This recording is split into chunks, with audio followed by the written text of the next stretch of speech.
এবার এক নজিরবিহীন সিদ্ধান্ত নিল আসাম সরকার। বাংলাদেশের অনুপ্রবেশের সমস্যা জর্জরিত যে পার্টিকুলার জায়গাগুলি আছে এবং যেগুলো এখনো অরক্ষিত জায়গা, ঠিক সেখানের মানুষরা এবার থেকে পিস্তল রাখার লাইসেন্স পাবে সরকারের থেকে।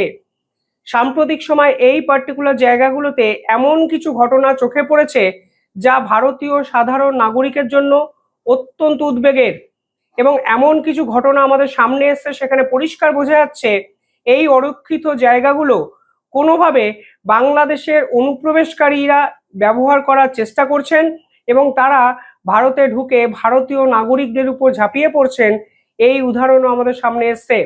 আর আসামের মতো রাজ্য এবার সিদ্ধান্ত নিল এই বাংলাদেশের অনুপ্রবেশকারীর হামলা সামলানোর জন্য এই পার্টিকুলার বর্ডার এরিয়ার মানুষেরা বন্দুক রাখার লাইসেন্স পাবে, তাও আবার খোদ সরকারের থেকে।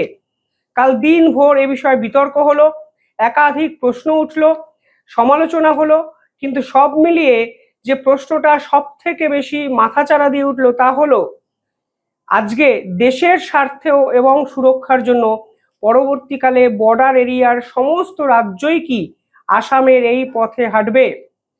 কারা লাইসেন্স রাখতে পারবেন, কারা লাইসেন্স রাখার ছাড়পত্র পাবেন, এবং আসামের মুখ্যমন্ত্রী খোদ এ বিষয়ে কি বলেছেন, সবকিছু নিয়ে আলোচনা করবো আজকের এই ভিডিওতে। অত্যন্ত ইন্টারেস্টিং একটা সিদ্ধান্ত এবং আমার তো এটাকে ঐতিহাসিক সিদ্ধান্ত মনে হচ্ছে। আমি জানি না আপনারা কিভাবে দেখছেন, কমেন্টে জানাবেন এই সিদ্ধান্ত নিয়ে আপনারা কিভাবে দেখছেন। কিন্তু ঐতিহাসিক সিদ্ধান্ত এই জন্যই কারণ এবার বাংলাদেশে অনুপ্রবেশকারী ইস্যু সম্পূর্ণভাবে বিনাশ করতে আসাম সরকার যে সিদ্ধান্ত নিয়েছে তা এক কথায় নজিরবিহীন, এবং অন্য রাজ্য এখনো এই ধরনের সিদ্ধান্ত নেওয়ার সাহসটুকু পায়নি। দেখুন সিদ্ধান্ত কি কি নেওয়া হয়েছে। সেখানে বলা হয়েছে বেসিক্যালি অরক্ষিত এবং প্রত্যন্ত অঞ্চল যেখানে কাঁটাতার দেওয়া এখনো সম্ভব হয়নি। আপনারা জানেন বিভিন্ন জায়গায় এখনো কাঁটাতার দেওয়া সম্ভব হয়নি। স্পেশালি বাংলাদেশ সরকারের বিভিন্ন ক্ষেত্রে বাধা সৃষ্টি করা হয়েছে। কিছু জায়গায় ঘন জঙ্গল, নদী, বিভিন্ন জিওগ্রাফিক্যাল একটা ডিসঅ্যাডভান্টেজ আছে দু দেশেরই। ফলে এর ফলে ওই জায়গাগুলোতে বিএসএফও হয়তো সে অর্থে ঠিকভাবে পাহারা দিতে পারেন না। বিভিন্ন কারণ আছে, বিস্তারিত আলোচনা বিভিন্ন ভিডিওতে করেছি, আজকে আর করছি না। কিন্তু এই জায়গায় কিছু সাধারণ ভারতীয় নাগরিকও থাকেন। কিছুদিন আগে মেঘালয়ের একটি ঘটনা আমি সকলের সামনে নিয়ে এসেছিলাম। আমি এই ঘটনাগুলো বারংবার আমার ভিডিওতে নিয়ে আসছি কারণ মেন স্ট্রিম মিডিয়াগুলো দেখায় না। কিন্তু আজকে দেখুন আসাম সরকার এই ঘটনাগুলো এতটাই গুরুত্ব এবং তাৎপর্যপূর্ণভাবে বিচক্ষণতার সঙ্গে ভেবেছেন, সিদ্ধান্ত নিয়েছেন, অ্যানালাইসিস করেছেন, তা কিন্তু নিঃসন্দেহে নজিরবিহীন। এবং পরবর্তীকালে অন্য রাজ্যগুলো আসামের এই সিদ্ধান্ত ফলো করলে অবাক হওয়ার কিছু নেই। মেঘালয়ে বাংলাদেশের পুলিশের সঙ্গে জড়িত এক ব্যক্তি, তিনি দলবল নিয়ে ভারতে ঢুকতে চেয়েছিলেন এবং ভারতে ওই বর্ডার এরিয়ায় একজন দোকানদার ছিল। এই দোকানদার রাতে যখন ঘুমাচ্ছিল তখন তাকে হাত পা বেঁধে বাংলাদেশে নিয়ে যাওয়ার চেষ্টা করা হচ্ছিল এবং দোকানদার কোনো রকমে এই মোটিভটি বুঝে পালিয়ে আসতে কিন্তু সফল হয়েছিল বলে তিনি প্রাণে বেঁচেছিলেন। পরবর্তীকালে বিএসএফ ওই জায়গায় চলে আসে এবং বাংলাদেশের সেই অনুপ্রবেশকারীদের আটক করা সম্ভব হয়। কিন্তু কেন সাধারণ নাগরিকের হাত পা বেঁধে বাংলাদেশে নিয়ে যাওয়া হয়েছিল, সে হয়ে যাওয়ার চেষ্টা করা হচ্ছিল, সেটা কিন্তু এখন সব থেকে বড় প্রশ্ন। এই প্রেক্ষাপটে দাঁড়িয়ে বাংলাদেশের অনুপ্রবেশকারী বা স্পেশালি এই জঙ্গি টাইপের ব্যক্তিরা সাধারণ মানুষদের যে আক্রমণ করছে তা কিন্তু দিনের আলোর মতো পরিষ্কার। আর এইখানে সাধারণ মানুষের নিরাপত্তাকে সিকিউর রাখার জন্য আসাম সরকার কিন্তু এই সিদ্ধান্ত নিল। অর্থাৎ প্রত্যন্ত অঞ্চলে যারা থাকেন তারা লাইসেন্স রাখার ছাড়পত্র পাবেন। পাশাপাশি যাদের বিপক্ষে কোনো ফৌজদারি মামলা নেই বা রেকর্ড নেই তারা লাইসেন্স রাখার জন্য আবেদন করতে পারেন।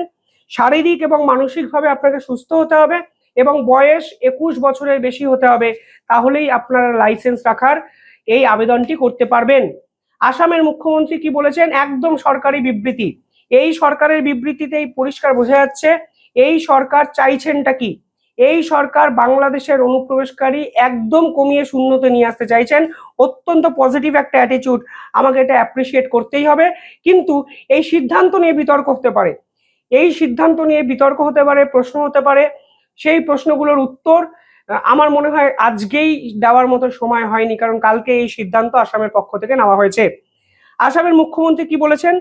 আসামের মুখ্যমন্ত্রী বলেছেন, যদি আমি ভারত এবং বাংলাদেশ সীমান্তের কাছে থাকি বা রাজ্যের সীমান্তবর্তী এলাকায় বসবাস করি অথবা এমন একটি অরক্ষিত এবং সংবেদনশীল এলাকায় থাকি যেখানে আমার সম্প্রদায়ের সংখ্যা কম এবং অন্য সম্প্রদায় যদি 90 থেকে 95% থাকে বা আমার সম্প্রদায়ের মানুষ যদি 5% থাকে, তাহলে সংস্কৃতি, অর্থনৈতিক এবং নানা কারণে দুই সম্প্রদায়ের মধ্যে হিংসা হতে পারে, উত্তেজনার পরিবেশ তৈরি হতে পারে।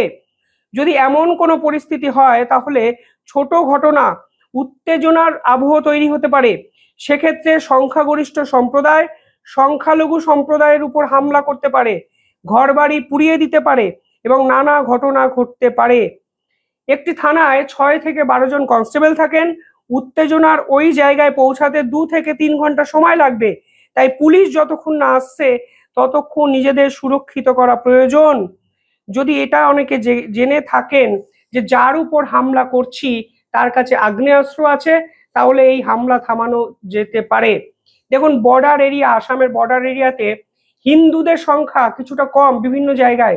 সেখানে বারবার অভিযোগ উঠছে বাংলাদেশের অনুপ্রবেশকারী ঢুকে সংখ্যাগরিষ্ঠ সম্প্রদায় হিন্দুদের উপর কিছু ক্ষেত্রে ঝাঁপিয়ে পড়তে পারেন, এই আশঙ্কা তৈরি করা হচ্ছে এবং এইভাবেই ভারতকে অশান্ত করা হচ্ছে। এটা কিন্তু ভারতবর্ষের লং টার্ম জিওপলিটিক্যাল প্ল্যানে এফেক্ট করার চেষ্টা। এটা কিন্তু শুধুমাত্র আসামকে টার্গেট করছে বা মেঘালয়কে টার্গেট করছে কিংবা বাংলাকে টার্গেট করছে, এইভাবে পুরোটা ভাববেন না। হ্যাঁ, অবভিয়াসলি যে লোকাল গভর্নমেন্ট তারা এটাকে প্রোটেক্ট করতে পারে, যেমন আসাম সরকার করছে, কিন্তু ওভারঅল যে প্ল্যানিংটা তা কিন্তু ভারতবর্ষের সার্বভৌমত্ব, শান্তিকে বিঘ্নিত করার একটা পরিকল্পনা, যা আসাম সরকার মনে করছে এবং সংখ্যাগরিষ্ঠ সম্প্রদায়ের মানুষ ওপার থেকে এসে আরো দলবদ্ধ হয়ে সংখ্যালঘুদের উপর ঝাঁপিয়ে পড়তে পারে, এই ধরনের ভাবনা আসাম সরকারের মধ্যে কিন্তু কাজ করছে। ফলে তারা এই ধরনের সিদ্ধান্ত নিয়েছে। পাশাপাশি পরিষ্কারভাবে আসামের মুখ্যমন্ত্রী বলেছেন যে রাজ্যের ভূমিপুত্র ও জনজাতিরা কিছু ক্ষেত্রে, দেখুন এত গুরুত্বপূর্ণ কথা মেন স্ট্রিম মিডিয়া কেন আলোচনা করছেন, আমি বারবার এই প্রশ্ন তুলছি। এগুলো আলোচনা করা উচিত, এই জন্য আমি আপনাদের কাছে নিয়ে আসছি। আপনারা পারলে ভিডিওটি শেয়ার করে সকলের কাছে পৌঁছে দেবেন। এখানে বলা হচ্ছে রাজ্যের ভূমিপুত্র ও জনজাতিরা নিজের জমিতেই বাংলাদেশিদের আক্রমণ ও হুমকির সম্মুখীন হচ্ছে। অত্যন্ত গুরুত্বপূর্ণ কথা যে বাংলাদেশিরা আমাদের দেশে এসে আমাদের ভূমিতে, আমাদের জমিতে, আমাদের দেশে আমাদের উপরেই আক্রমণ করছেন। সেই মেঘালয়ের ঘটনা দুদিন আগে যা আপনাদের সামনে তুলে ধরেছিলাম, বাংলাদেশের এক পুলিশ কনস্টেবল ভারতীয়দের উপরে ঝাঁপিয়ে পড়ে বর্ডার টপকে এসে, এবং তিনি রীতিমতো 10-12 জনকে নিয়ে এসেছিলেন। কি কারণে এসেছিলেন, কেন এসেছিলেন, এ তো তদন্ত সাপেক্ষ বিষয়। সেখানে পরিষ্কার বলা হচ্ছে ধুবড়ি, নগাঁও, মরিগাঁও, বরপেটা, দক্ষিণ শালমারা এবং গোয়ালপাড়ার মতো জেলাগুলি আমাদের কিন্তু হিট লিস্টে আছে। অর্থাৎ এই সকল জায়গায় বাংলাদেশের অনুপ্রবেশকারী সংখ্যা বাড়ছে এবং বাংলাদেশ থেকে ভারতে ঢুকে ভারতীয় নাগরিকদের জমিতে এসে ভারতীয়দের উপর ঝাঁপিয়ে পড়ছে কোনো এক অজ্ঞাত কারণে।